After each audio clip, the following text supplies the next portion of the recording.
बिस्मिल्लाहिर्रहमानिर्रहीम। अस्सलामु अलैकुम। कौम सबा का इलाका अरब का जुनूब मगरबी इलाका था और यही इलाका आजकल यमन का इलाका कहलाता है।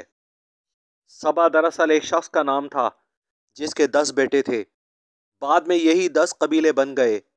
उन्हीं में से 4 बेटे अपने ख़ानदान समेत शाम की तरफ मुंतकिल हो गए। इस कौम के उरूज व ज़वाल का ज़माना कई सदियों पर मुहित है। एक ज़माना था जब तहजीब व तमद्दुन के लिहाज से इस कौम का तोती बोलता था और रोम और यूनान की तहजीबें इनके सामने हीच थीं। ज़राअत और तिजारत के मैदान में इन लोगों ने खूब तरक्की की। इन लोगों का आबपाशी का निज़ाम निहायत उम्दा था। इस इलाके के दो तरफ पहाड़ी सिलसिले थे। जगह जगह इन लोगों से बारिश का पानी रोकने और ज़ख़ीरा रखने के लिए इन्होंने बंद बना रखे थे। इनका दारुल खिलाफा मारब था और सबसे आला और बड़ा अजीमुश्शान डैम भी इस जगह तामीर किया गया था जो सदे बारब के नाम से मारूफ था। इनके इलाके के दोनों तरफ पहाड़ों के दरमियान में बागों का सैकड़ों मील फैला हुआ सिलसिला मौजूद था और इंसान को यूं मालूम होता था कि जिस जगह वो खड़ा है इसके दोनों तरफ खूबसूरत बागात ही बागात हैं।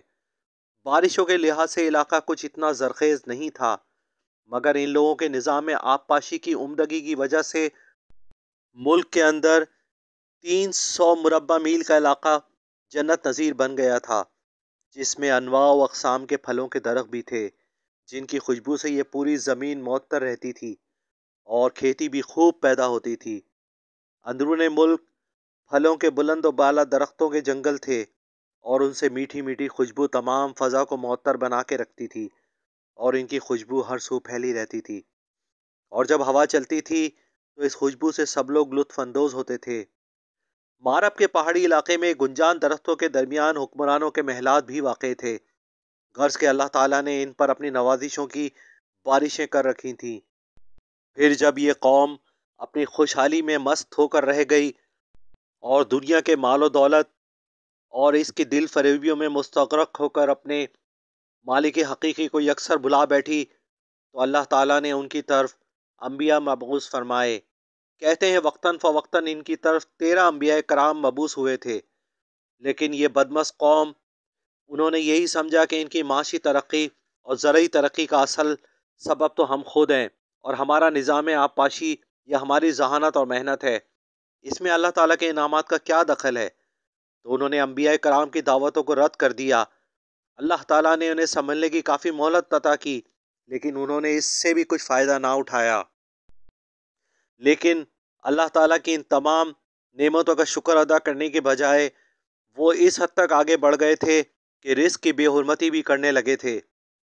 वो इस कदर असराफ करने वाले और नाशुक्रे थे कि जो रोटियां वो गंदुम से बनाते थे उनसे बच्चों की गलाजत तक साफ करते थे और यहाँ तक कि उन रोटियों से एक पहाड़ सा बन गया था। फिर एक स्वालेह शख्स वहाँ से गुजरे।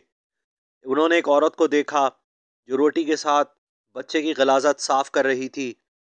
उन्होंने इस औरत से कहा, तेरे ऊपर सद अफसोस, अल्लाह से डर, कहीं ऐसा ना हो कि अल्लाह तेरे ऊपर अपना गज़ब ढा दे और तुझसे अपनी नेमत छीन ले।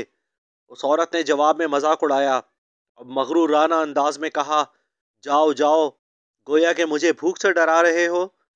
जब तक सरसार जारी है मुझे भूख से किसी किस्म का कोई खौफ नहीं। गोया इन्होंने अपने गुरूर और तकब्बुर से अल्लाह ताला के अजाब को खुद दावत दी और यहाँ तक हुआ कि अल्लाह ताला की गिरफ्त का वक्त करीब आ गया। इनका सबसे बड़ा और आलीशान डैम मारब में था, जिसमें बहुत से लोहे के दरवाजे लगे हुए थे जिन्हें बावक्ते ज़रूरत उठा लिया जाता था और पानी छोड़ा जाता था। इन दरवाज़ों का दूसरा बड़ा फ़ायदा ये था कि वो जिस तरह चाहते पानी का रुख मोड़ लेते और नहरों के ज़रिए काबिल काश्त ज़मीन को सैराब कर लेते थे। इसी बंद में नीचे रखने पड़ने शुरू हो गए और ऊपर से अल्लाह ताला ने ज़ोरदार बारिश बरसा दी और पानी इस कदर वाफर मिकदार में आ जमा हुआ जिसने इस बंद को तोड़ फोड़ दिया। इसके पानी में इतनी फरावानी और बहाव में इतनी शिद्दत थी जिससे बाकी बंद भी आज खुद टूटते चले गए और ये सारा काबिल काश्त इलाका ज़ेरे आब आ गया, जिससे फसलें और खेतियां सब कुछ गल सड़ कर तबाह व बर्बाद हो गईं।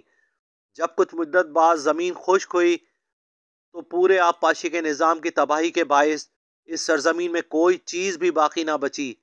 اور نہ اگ سکتی تھی، اور اب وہی سرزمین جو سونا اگلا کرتی تھی، اس سرزمین پر جھاڑ جھنکار، خاردار پودے، تھوبر کے درخت اور اس قبیل کی دوسری چیزیں آج خود پیدا ہو گئیں، جنہیں اکھاڑے بغیر نئی فصل کا تصور بھی نہیں کیا جا سکتا تھا، اور یہ خاصا محنت طلب کام تھا۔ اگر کوئی کھانے کی چیز وہاں اگی تو وہ بیریوں کے درخت تھے، جن سے وہ کسی حد تک اپنا پیٹ بھر سکتے تھے۔ یہ تھا ان کا زرعی ترقی کا حشر، جس پر وہ اس قدر پھولے ہوئے تھے۔ ان کی ترقی کی دوسری وجہ ان کی تجارتی شاہراہ تھی۔ اس شاہراہ کی بڑی خوبی یہ تھی کہ کوئی شخص جس وقت بھی آرام کرنا چاہتا تو وہ کر سکتا تھا، اور آرام کرنے کے لیے اگلی منزل اس کے قریب ہی ہوتی تھی۔ پھر چونکہ اس شاہراہ پر بکثرت آمد و رفت رہتی تھی، اس لیے لوٹ مار کا بھی اس پر اتنا خطرہ نہیں ہوتا تھا جتنا کہ عرب کے دوسرے علاقوں میں تھا۔ اس لحاظ سے ان کا تجارتی سفر دوسرے علاقوں کی نسبتاً بہت آسان بھی تھا اور پرامن بھی۔ جب ان لوگوں کی زرعی معیشت تباہ ہو گئی تو یہی چیز ان کی تجارتی ترقی کی تباہی کا باعث بن گئی۔ جب اپنے مال کی پیداوار ہی ختم ہو جائے تو پھر تجارت کیسی؟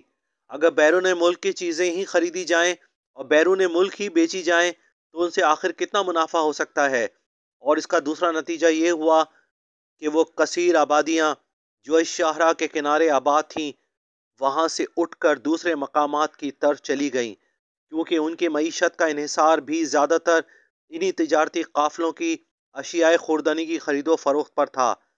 اس طرح قوم سبا کی تمام آبادیاں تباہ و برباد ہو گئیں۔ یہ اللہ تعالیٰ کی نافرمانی، تکبر، غرور اور اس کی سزا تھی جو اللہ تعالیٰ نے اس قوم کو دی۔ اللہ تعالیٰ نے ان کو جن چیزوں کی فراوانی دی وہ اس کا شکر ادا نہ کر سکے اور بالآخر اللہ کے عذاب کے شکار ہوئے۔